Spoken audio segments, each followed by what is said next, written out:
The back door of my farmhouse slammed open with a crack that echoed across the rolling hills of Willow Creek, Tennessee. "You can't just carve a fence through my land," I bellowed, storming out, only to freeze at the sight before me. A chain-link barrier, cold and unyielding, sliced through my property like a blade, cutting my barn in half and stopping just shy of my porch. My goats bleated in confusion on one side. My chickens squawked in chaos on the other. And there, standing smugly in front of this outrage, was a woman in a crisp gray blazer, clipboard clutched like a shield, her smirk daring me to challenge her.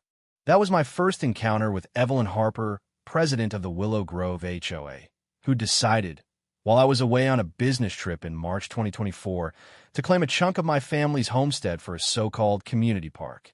She had no clue she'd just ignited a war with the rightful owner.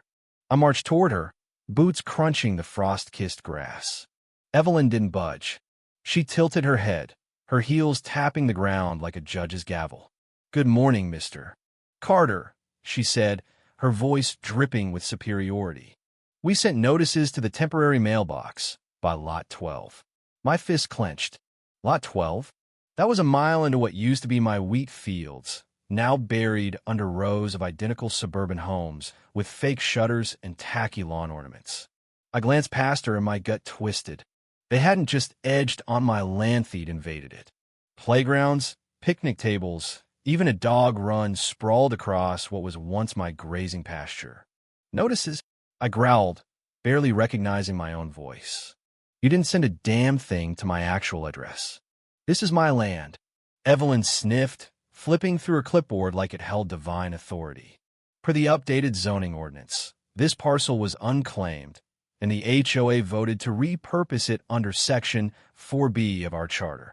I wanted to laugh, scream, or both.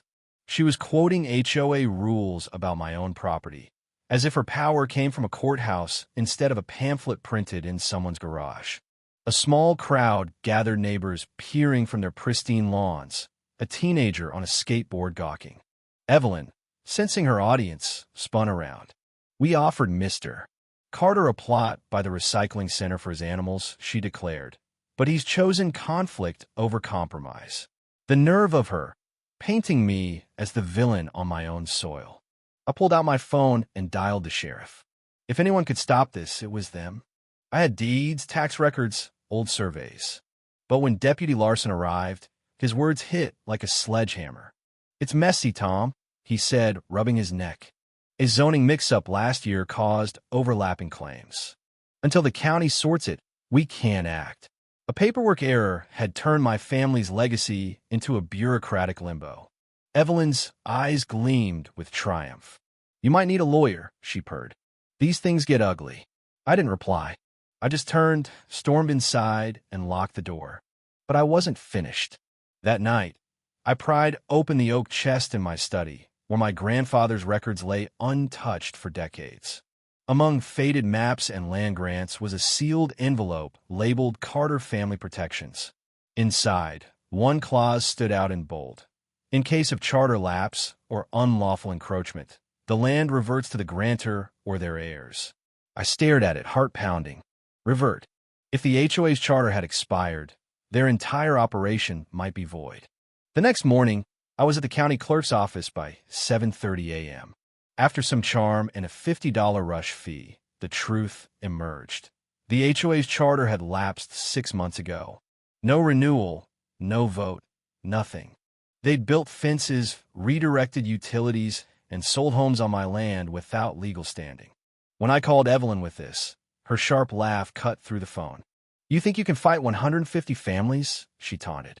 I didn't answer. The next time we'd talk, it wouldn't be over a calated beyond my terms, with a sheriff, a stack of legal notices, and a reckoning she never saw coming.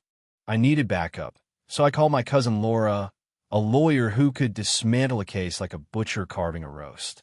She'd once reduced a corporate attorney to stammering in court, and she owed me for bailing her out during her broke post-law school days. By noon, she was at a diner near the courthouse, her coffee cooling as she scrawled notes. "Their charter's dead, and they built on your land anyway?" she asked, eyes gleaming. "Tom, This isn't just Winneblight's a slaughter. She explained the clause was a legal landmine. If the HOA was defunct, every home, every fence, every swing set was trespassing. Laura drafted a reclamation notice, a polite but ironclad demand to restore my rights. We served it at the HOA's next meeting, a sterile community center that reeked of bleach. Evelyn was mid-speech when Laura strode in and slapped down a folder. I'm Laura Carter, representing Tom Carter, the legal owner of this land. Your charter expired. You've built illegally. You're trespassing. The room went silent. Evelyn's face froze, her fingers trembling as she opened the folder. This is nonsense, she hissed, but her voice wavered. Laura didn't flinch.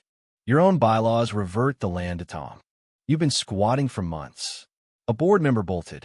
Others whispered in panic. Evelyn slammed the folder shut. We'll see you in court.